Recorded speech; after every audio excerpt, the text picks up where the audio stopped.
Hello everyone, कैसे हैं आप सभी। आई होप आप सभी अच्छे होंगे। मेरा नाम है सुखविंदर और स्वागत है आपके अपने यूट्यूब चैनल सुखी रिसर्च सेंटर पर। दोस्तों, आज के इस वीडियो में हम बात करने वाले हैं दिल्ली पुलिस के बारे में कि दिल्ली पुलिस के लिए रीजनिंग की प्रिपरेशन कैसे की जाए। रीजनिंग जो है काफ़ी इंपॉर्टेंट सेक्शन रहता है दिल्ली पुलिस के लिए।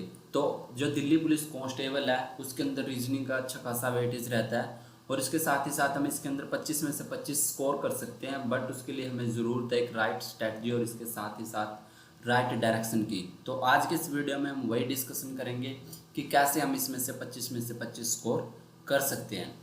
तो सबसे पहले हमें किसी भी टॉपिक को प्रिपेयर करने के लिए हमें उसका वेटेज पता होना चाहिए कि उसका वेटेज कितना है। तो जो रीजनिंग है, रीजनिंग के टोटल 25 क्वेश्चन आएंगे।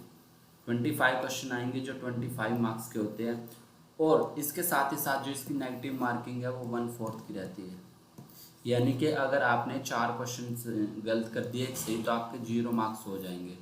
यह आपको ध्यान रखना है। ये इसलिए है क्योंकि जो दिल्ली पुलिस कांस्टेबल है या कोई भी ऐसा एग्ज़ाम है जिसके अंदर नेगेटिव मार्किंग होती है उसमें काफ़ी इंपॉर्टेंट रहता है कि हमें एक्यूरेसी के साथ क्वेश्चन सही करने हैं, न कि हमें ऐसे ही रैंडमली क्वेश्चनों के ऊपर पिक कर देने। क्योंकि अगर नेगेटिव मार्किंग नहीं रहती तो काफ़ी इजी हो जाता है किसी भी क्वेश्चन को, लेकिन अगर हम नेगेटिव मार्किंग रहती है एग्ज़ाम के अंदर तो हमें काफ़ी सोच समझ के ऑप्शन को पिक करना होता है ताकि हमारे मार्क्स न कटें।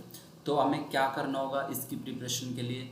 तो सबसे पहले हमें क्या करना है, प्रिपरेशन बेटर करने के लिए हमें अपना सिलेबस जो है एक बार कंप्लीट करना है। अगर आप एक ओल्ड स्टूडेंट हैं तो ओल्ड स्टूडेंट को क्या करना है, ये ओल्ड स्टूडेंट के लिए नहीं है। अगर आप काफ़ी समय से तैयारी कर रहे हैं तो आपने अपना सिलेबस कंप्लीट कर लिया होगा।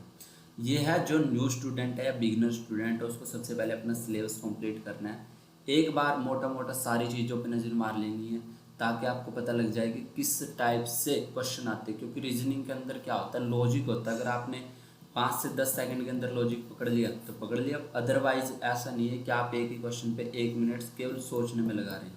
अगर आपको नहीं पता उस क्वेश्चन का आंसर या लॉजिक नहीं पता तो हमें स्किप करना भी आना चाहिए कि स्किप कैसे करते हैं क्वेश्चन को। तो वहाँ से हमें आगे बढ़ जाना, उसको दोबारा आना उस क्वेश्चन पे। एक बार पहले सारा क्वेश्चन पेपर सॉल्व कर लेना है जितना हमें आता है, उसके बाद जो हमने स्किप किया क्वेश्चन उन पे आना है। क्योंकि कई बार लॉजिक उस टाइम समझ नहीं आता, लेकिन जब नेक्स्ट टाइम हम उसके पास आते हैं तो लॉजिक 5 से 7 सेकंड में हमें समझ आ जाता है कि इसके अंदर क्या लॉजिक लगा है। तो इसलिए हमें क्वेश्चनों को स्किप करना भी आना चाहिए कि कौन सा क्वेश्चन कब स्किप करना है। सबसे पहले सिलेबस कंप्लीट करना है। जो सिलेबस है, सिलेबस की जो पीडीएफ है मैं अपने कम्युनिटी पे डाल दूंगा, आप वहाँ पे जाके देख सकते हैं कि इसके अंदर कौन कौन से टॉपिक पूछे जाएंगे। क्लियर। नेक्स्ट हमें क्या करना है, उसके बाद हमें जो इम्पोर्टेंट टॉपिक्स बचते हैं उनके हमें नोट्स प्रिपेयर करने हैं। जैसे डाइस होगी या फिर कैलेंडर हो गया या फिर जो कोडिंग डिकोडिंग है वो होगी। जो भी इम्पोर्टेंट टॉपिक लगे, मिसिंग नंबर हो गया, क्योंकि इनमें सब में लॉजिक लगता है और लॉजिक अगर हमारी आंखों के सामने से एक बार नहीं निकला कि कैसे कैसे लॉजिक हो सकते हैं तो हमें शायद उस क्वेश्चन को टैकल करने में काफ़ी परेशानी का सामना करना पड़ सकता है। तो इसलिए हमें नोट्स प्रिपेयर करने हैं केवल इम्पोर्टेंट टॉपिक्स के। ये नहीं है कि मैं पूरे रीजनिंग के नोट्स तैयार करने, नहीं, जो आपको लगे कि ये चैप्टर जो है मेरे कम समझ में आया तो आप उसके नोट्स प्रिपेयर कर लीजिए। नोट्स प्रिपेयर करने के बाद आपको करना क्या है, प्रीवियस ईयर के क्वेश्चन जो मैंने आपको बताया था ये ओल्ड स्टूडेंट वाला, कि अगर आप ओल्ड स्टूडेंट है तो आपको करना क्या है, आपको प्रीवियस ईयर का एक सेट लेना है, उसमें से क्वेश्चन लगाने हैं। अगर आपने 18 से 20 मार्क्स आपके आ रहे हैं तो आप अच्छे खासे लेवल पे हैं। उसके बाद जो 5 या 7 नंबर बचते हैं उसके लिए आपको करना है कि आपको देखने कि आपको 3 से 4 सेट लगाने हैं और 3 से 4 सेटों के अंदर आपको देख लेना कि इनमें से कॉमन टॉपिक कौन सा है, जो कॉमन भाग है वो कौन सा है जो मुझे प्रिपेयर करना है। तो ये जो कॉमन पार्ट है, आपके क्वेश्चन बार बार गलत हो रहे हैं तो आपको ये जो चैप्टर है वो दोबारा पढ़ लेना है। आपको जिस भी टीचर का समझ आता है उस टीचर का पढ़ना है। यूट्यूब पे बेस्ट टीचर हैं एक से एक जो रीजनिंग पढ़ाते हैं और उसमें से जिसका आपको समझ आए वहाँ से आपको टॉपिक प्रिपेयर कर लेना है। उसके बाद आपको करना क्या है, उसके बाद आपको उस चैप्टर के जिसके क्वेश्चन आपसे बार बार गलत हो रहे हैं, जो क्वेश्चन चैप्टर के गलत हो रहे हैं आपसे बार बार हर टेस्ट में, आपको 3 या 4 टेस्ट में पता लगा कॉमनली कौन से क्वेश्चन में गलत कर रहा हूँ, तो उसके चैप्टर वाइज 2 से 3 सेट आपको कंप्लीट कर लेने हैं। और ऐसा ही करना है जो न्यू स्टूडेंट है उसको क्या करना है, जैसे ही वो चैप्टर वाइज या प्रीवियस ईयर सेट लगा ले उसको मिक्स रीजनिंग के सेट लगाने हैं। मिक्स का मतलब ये है कि मान लीजिए 25 क्वेश्चन का सेट है, उसके अंदर रीजनिंग के अलग अलग टॉपिक से 25 क्वेश्चन है, तो वो आपको लगा लेना है मिक्स सेट। ये आपको 2 से 3 लगाने हैं ताकि आपकी प्रिपरेशन अच्छी हो, क्योंकि रीजनिंग ऐसा टॉपिक है अगर आप यहाँ से पिछड़ गए तो फिर आपको कंपटीशन में फ़ाइट करना काफ़ी मुश्किल हो जाएगा। तो इसलिए आपको अपना टारगेट लेके चलना है कि मुझे तो केवल 25 में से 25 स्कोर करना है हर हालत में।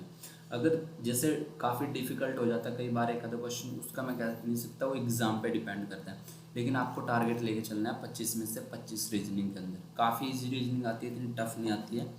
क्लियर। उसके बाद आपको क्या करना है, मैंने जो प्रीवियस ईयर क्वेश्चन देखे हैं दिल्ली पुलिस के, और मैंने भी एग्ज़ाम जो दिया है उसमें भी देखा था, और अभी भी मैंने काफ़ी रिसर्च किया रीजनिंग के ऊपर, तो उसमें मैंने पाया है कि जो फिगर के क्वेश्चन है, फिगर के ऊपर आपको काफ़ी फोकस रखना है, क्योंकि 50% वेटेज इसका ही है। 9 से 10 क्वेश्चन इसके मिल जाते हैं, जैसे मिसिंग फिगर, नेक्स्ट फिगर क्या आएगी, या फिगर को पूरा कीजिए, या इनमें से कौन सी डिफरेंट है। ये ऐसे क्वेश्चन जो है इस पर आपको बिल्कुल ध्यान रखना है, जो फिगर वाले क्वेश्चन है। तो अगर आप इस तरीके से रीजनिंग की प्रिपरेशन करते हैं तो आपको 25 में से 25 मार्क्स बिल्कुल ईजी स्कोर कर सकते हैं आपको, और आप जो है अपना स्कोर इम्प्रूव कर सकते हैं, जिससे आप सिलेक्शन के काफ़ी नज़दीक पहुंच जाएंगे। तो इसलिए आपको रीजनिंग से संबंधित जितनी क्वेरी थी वो मैंने इस वीडियो के अंदर कवर कर दिया। अगर फिर भी आपका कोई डाउट बचता है तो आप मुझे कमेंट सेक्शन में पूछ सकते हैं, मैं आपका रिप्लाई ज़रूर करूँगा जैसे ही मुझे ड्यूटी से टाइम मिलता है। तो आई होप ये आपको वीडियो पसंद आई होगी। अगर आपको वीडियो पसंद आई है तो चैनल को सब्सक्राइब और दोस्तों के साथ शेयर करना ना भूलें। मिलते हैं नेक्स्ट वीडियो में, तब तक के लिए टेक केयर, जय हिंद, जय भारत।